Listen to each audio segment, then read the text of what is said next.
bol đi cho hi le railway station na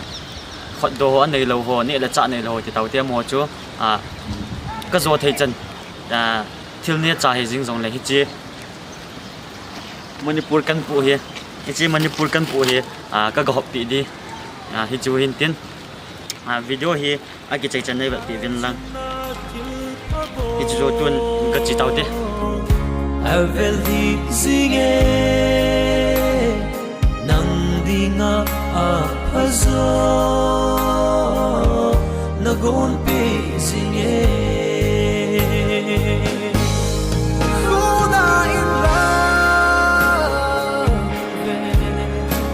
pan pinai te khu nang lâu quay đang u men hít về hốc băng bị dia lung thôi đã im mà này lâu vi Thilphabol dinh dê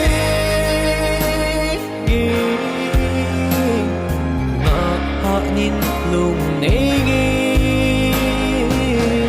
không chỉ lâu vi mang pinai te pang pi zingi itu Kristanu isinau le inam khan kho ahi khuda in love pan pinai te khu nang lâu quay đang u men hít về hốc băng bị dia lung thôi đã im mà này lâu vi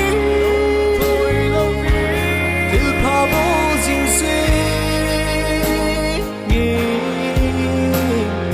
ngã hạ nín lung nê nghe không chỉ lâu vi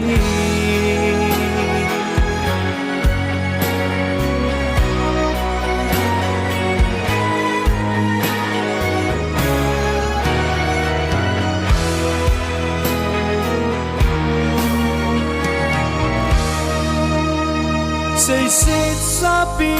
na le tay tông ngất tâm dòng lê ra sang na nei nang dia mel ma ati nang malung gel banga til a hung lu lâu te long hem hiso kana in khomang hi pa kai zin phatthei sumil hi